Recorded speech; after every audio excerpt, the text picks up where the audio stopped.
What's going on, guys? It's Apocalypse Man. First time I've made a video in quite a while. I really just didn't know what to talk about, and I already have a video kind of talking about how to get diamond on escalation.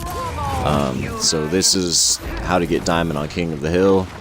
I guess I don't know. I figured since we're at the start of season 2, it'd be better to make the video like now at the start of the season when people would really be on their grind, as opposed to at the end of last season, because I've already had my diamond in King of the Hill for a while now, but I didn't really see a point in making a video midway through the season or at the end of the season, because I figured at that point people just really didn't care anymore about, you know, getting the highest rank they could. So since the start of season 2, here's how to get diamond in King of the Hill. Once again, kind of the same principles as to how to play escalation. If you play solo, you know, plug your mic in and basically just make callouts, because like I said in the escalation video, like even if nobody else is talking, unless they mute you, they're going to be able to hear you. So that's why you want to be making callouts. Like I said in the previous video, be talking about how many people that you've killed, because, you know, not everyone's going to be paying attention to the kill feed. So if you get a triple, you know, make sure you call out, that's 3 dead. If you get a double, you know, that's 2 dead. If you get killed by somebody and you're like looking at the death screen, kind of like look around the person and see who's around them, so that you can make call outs, like especially if they're in a hill or like on a power weapon spawn. So you can say, you know, there's 2 at frag truck, 2 at Torque, 2 at, you know, whatever, 3 in the hill. You know, make sure that you get information out there. That's super important. Another thing is King of the Hill is core settings. So, I'm probably, I don't know, the super like sweat try hard people that are all about Nashers only are gonna hate me for this, but if you're not running a hammer burst in King of the Hill, you are stupid. I mean, just point blank. That's the best weapon easily to get people out of the hill and to defend the hill. Like especially here on checkout, you get this hill here and then set up.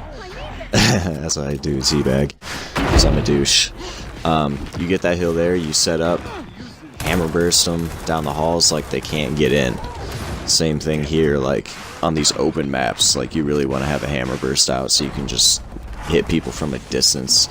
But at the same time, that makes it kind of cancer, like especially on gridlock. I hate gridlock because all people want to do is just sit in the Boltok towers and hammer burst.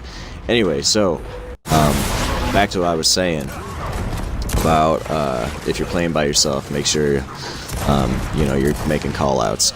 Thing is, between core and competitive as well, is there's way more opportunities to have power weapons in core, whereas, you know, if you're playing escalation, you're basically gonna use a power weapon once per round. Like that's really the like if it goes past like 1 rotation of power weapons, like that's a crazy long round. With this, you can get a power weapon 3 times minimum, I would say. So it's really important to know kind of like the times that weapons are going to spawn up. I believe they're on use, so after you use like the last shot in something, or after it if it's on the ground, how it kind of like disappears, that's when the respawn starts. And I believe it's 1 minute on core. I'm not 100% sure, don't quote me on that. So you kind of need to know like 1 minute, or pull up the scoreboard and look at the round time and say it's once I pick this up, or I guess, I don't know, let's say I died right here after I picked it up and I had it backpacked, that'd probably be about I'd say 11 seconds into the game. So at 71 seconds, so 1 minute and 11 seconds in the game, that's when it would spawn up again. So yeah, just have your mic plugged in and make sure you're calling stuff like that out. You know, let's say if I died back there, tell them Ambar's going to be up in a minute. So that's really all it is. It's communication, just the same as escalation, and using hammer bursts more. That's all I got for you guys. See you in the next one. Peace.